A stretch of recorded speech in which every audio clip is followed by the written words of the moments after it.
Bill, tell our audience a little of the research that Life Extension is pursuing at this time. Well, what we're investigating more than anything else are ways to slow down aging in our lifetimes, of course, trying to develop and accelerate technologies that people who are growing older and running out of time can avail themselves to. We set up the Church of Perpetual Life in order to spread the philosophy of what the science is all about. Because so many lay people, they just don't understand that we were put on this planet. Mankind was put on this planet to evolve, to grow, to make the discoveries that for some people, they take it for granted. But the future discoveries are what people don't yet understand are going to occur.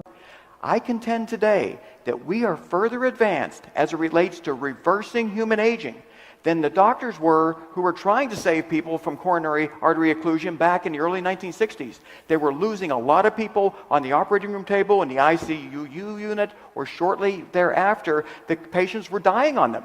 As it relates to age reversal technology, a very low risk of complications and a huge reward.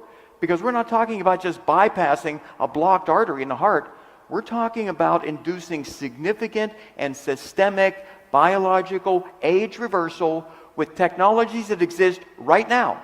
No new drug needs to be discovered. We can implement these as soon as tomorrow if the people want to come forward and take part in this kind of research. A study published in Nature, June 30th, a group of scientists got together and evaluated the mechanisms of aging. And they determined that there is no upper limit threshold as to how long people can live. This is something that we've understood. Yes, we should applaud that. But we go back a relatively short period of time to when the Wright brothers first took off in an airplane. Now, everyone thought that that was impossible. For 10,000 human years, no one thought man could ever fly. But they did it. They did it. And once they did it, all kind of technology advanced to make it a lot better. But if you look at what the experts said, even after the Wright brothers proved that heavier than air flight was possible, the experts thought that it had little value or no value. People who had credentials thought it wasn't going to have any practical applicability. And yet, as we know now, international air travel has gone from that flying glider to intercontinental jet flights, and that only took 54 years. 54 years from the time it was proven to be able to fly, they developed a commercial jetliner. And it wasn't easy. Lots and lots of innovations and engineering workarounds had to be put together to develop the jet engine itself and all of the moving parts that enable you to fly anywhere in the world in relative safety. And again, people never thought this was possible. But once the first evidence was made in 1903 at Kitty Hawk, well, wow, all of a sudden everyone jumped on board. The same thing's going to happen with age reversal. We were able to demonstrate, we being the scientific community in 1972, that age reversal was possible in the animal model. And by 2014, a culmination of research findings made it clear that aging doesn't just go in one direction. We can reverse it using existing technologies. So human age reversal is not a matter of if, it truly is a matter of how soon can it happen. Will we be alive long enough to make that happen? And that's why we're going to push very hard for high net worth individuals who have expressed an interest in wanting to fund research to start putting money into it to accelerate this technology. validate, does rapamycin reverse aging in old people? Need to validate that. So what we're assisting with right now with money and expertise is a clinical study on rapamycin. We're going to use doses from 2 milligrams to 5 milligrams just once a week. Just once a week. We feel you can get all of the benefits of rapamycin with once a week dosing and not keep it in your body throughout the week. Because rapamycin has some toxicity associated with it. You don't want to put it in your body every single day. It's just like with aspirin. You want to take a very low dose, and that's what gets you the benefits. You wouldn't want to take the kind of dose that people take to relieve chronic pain. And the same with rapamycin. The proper dose, we think, is going to induce meaningful reversal of human aging. And we are helping to fund a study in Southern California where we recruit about 30 to 40 people. And there's no charge whatsoever to participate in the study. It's fully funded. And we're going to give RADFest attendees priority access. So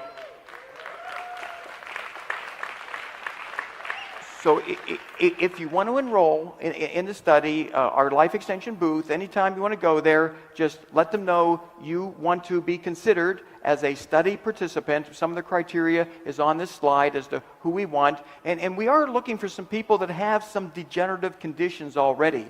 We want to see if it can reverse those degenerative conditions, but we'll take some healthy people too so we can see the broad spectrum benefits. So here is a therapy that's available right now that may be able to extend our lifespans rather dramatically based on every single study that's been done in every single species. So we've got that technology right here, next age reversal technology that's available right now, boosting cellular levels of nicotinamide adenine dinucleotide, NAD+. A myriad of age reversal benefits, most specifically repairing DNA. Hey, every day DNA gets damaged, it has to be repaired. NAD levels plummet when we get older. And unfortunately, when we reach age 80, our NAD levels are only about 10% of where they were when we were young. We need to boost those NAD levels. Now, there's a couple ways of doing that. If you're under age 50, you can probably accomplish that with a dietary supplement called nicotinamide riboside. It's sold by dozens of companies. It's not proprietary to us or anything else. That is a precursor to NAD. So if you take the nicotinamide riboside, it will boost your levels. But if you're over 50, over 60, you may need to do more. You may need NAD plus infusions to boost your cellular NAD up to a youthful level and then maintain it with the nicotinamide riboside supplements. And we've got a number of people who have already gone through a clinical trial that we have funded, and they are getting spectacular results without any side effects. We're always concerned about side effects, so we carefully monitor people. This is all since last year's RADFest that I'm talking about, that we're doing this kind of research on people. We don't want the animals to continue to get all the benefit. We want to start getting them too. So this is a protocol that we're working on now. We're developing a loose network of physicians who will follow the protocols that we're designing and will administer NAD plus infusions. Now, naysayers who don't think people can live forever could always point out in the past, well, what's going to happen when you run out of your hematopoietic stem cells? You can't live without them. Well, major breakthrough. It was reported in Scientific American just a few months ago. It's a result of actually 2 published studies in which, after 20 years, they've been able to grow hematopoietic stem cells in the laboratory vat and induce their production in the body. So this study in mice was so compelling that credible researchers were saying it's time we start experimenting with people. Because if this works in people nearly as well as it does with mice, we've just resolved a huge, huge problem. And since no one else stepped forward to do it, well, we're stepping forward to do it. Within a couple weeks, there will be a study, and it's only once a week, by the way. You take this drug once a week for 3 weeks.